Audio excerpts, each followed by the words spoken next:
Assalamualaikum warahmatullahi wabarakatuh. Eh, Kami dari kelompok 3 AMSTR dengan anggota saya sendiri, Guntur Tegas Arya Seto, lalu ada Alif Dini, Rifa Muhammad, dan Riri Anisatun Naza. Di sini kami mengambil masalah air limbah rumah tangga. Lalu ada pembahasan yang akan kita bahas kali ini. Ada gambaran umum permasalahan, urgensi permasalahan, fakta-fakta permasalahan, ide penyelesaian masalah, dan tahapan rencana penyelesaian masalah. Gambaran umum bisa dilanjutkan oleh Riri, silahkan. Baik, terima kasih Gendur. Untuk pembahasan yang pertama yaitu gambaran umum, air limbah rumah tangga termasuk ke dalam kategori penyumbang limbah terbesar. Air limbah rumah tangga ini mengandung bahan kimia. Bahan kimia ini terkandung dalam sabun cuci piring. Nah, tentu saja dengan kandungan bahan kimia, limbah ini sangat berbahaya bagi lingkungan dan makhluk hidup. Nah, untuk itu kami melakukan sebuah observasi pada suatu tempat, yaitu di lingkungan Hegarmanah, Kabupaten Sumedang.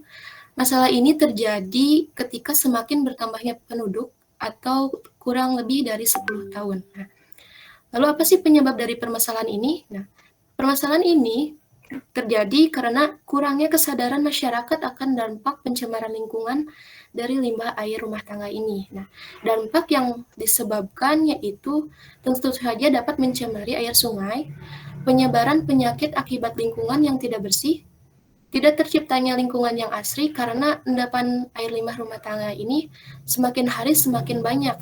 Nah, oleh sebab itu, hal ini sangat merugikan jika hanya dibiarkan terus-menerus. Apabila tidak ada penanganan yang tepat, akan sangat berdampak pada lingkungan, yakni tidak terciptanya lingkungan yang bersih dan sehat. Untuk pembahasan selanjutnya, saya persilahkan rekan saya.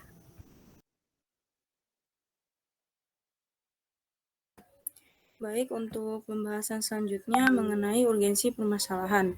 Urgensi permasalahan dari topik yang dipilih dapat dilihat dari 3 aspek. Untuk aspek yang pertama yaitu aspek sosial. Terciptanya keindahan lingkungan dan lingkungan yang bersih dapat membuat suasana yang harmonis dalam bermasyarakat. Untuk aspek yang kedua yaitu ekonomi. Produktivitas masyarakat akan meningkat karena terbebas dari penyakit yang disebabkan oleh lingkungan yang kotor dan tidak sehat. Untuk aspek yang terakhir yaitu aspek lingkungan. Berkurangnya pencemaran lingkungan serta terciptanya lingkungan yang bersih, nyaman, dan bebas dari penyakit. Sekian dari saya, terima kasih. Fakta-fakta yang telah kami temukan dari berbagai sumber. Fakta pertama yaitu limbah bekas air cucian piring menyebabkan penyumbatan saluran pembuangan. Air cucian piring yang dibuang sembarangan dapat merusak ekosistem air. Lalu, air limbah rumah tangga merupakan penyumbang limbah terbesar.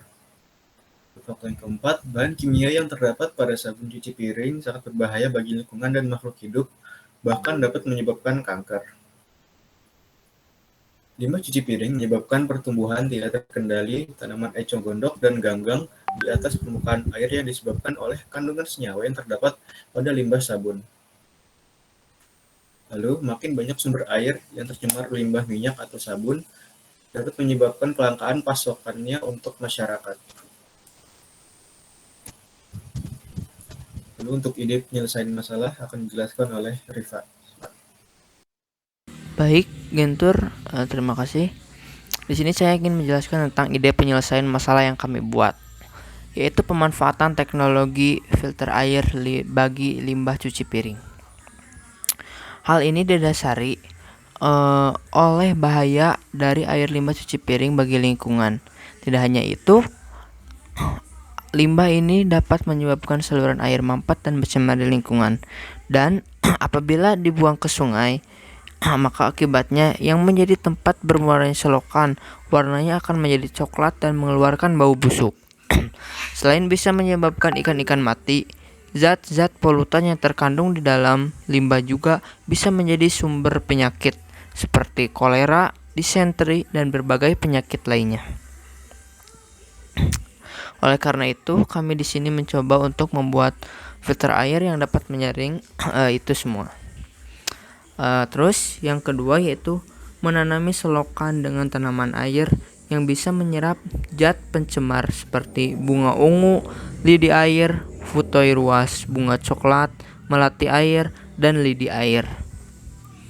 Terus yang ketiga, membuat sistem pengolahan air limbah atau SPAL sederhana di rumah untuk menangani buangan limbah non-black water atau gray water. Dengan sistem ini dibutuhkan 2 buah bak, yaitu bak pengumpul dan tangkir sapan. Pada bak pengumpul diberi ruang yang berguna sebagai penangkap sampah, pasir, dan minyak. Sedangkan pada tangkir sapan yang satunya diberikan arang dan juga serabut kelapa untuk menyaring zat pencemar. Air dari hasil pengolahan tersebut nantinya akan aman apabila ingin dibuang langsung ke solokan ataupun ke sungai. Selanjutnya yaitu tahapan penyelesaian masalah, yaitu ada 6 tahapan. Yang pertama, analisis masalah. Yang kedua, identifikasi akar masalah. Yang ketiga, rancangan solusi atau pembuatan prototipe solusi. Yang keempat, realisasi dan membuat pemodelan rancangan solusi. Yang kelima, menguji penyelesaian masalah melalui simulasi. Yang keenam, rekonstruksi pemodelan penyelesaian masalah yang telah kami buat. Terima kasih, saya kembalikan lagi kepada Gentur. Ini yang dapat kami sampaikan. Mohon maaf bila ada kesalahan. Wassalamualaikum warahmatullahi wabarakatuh.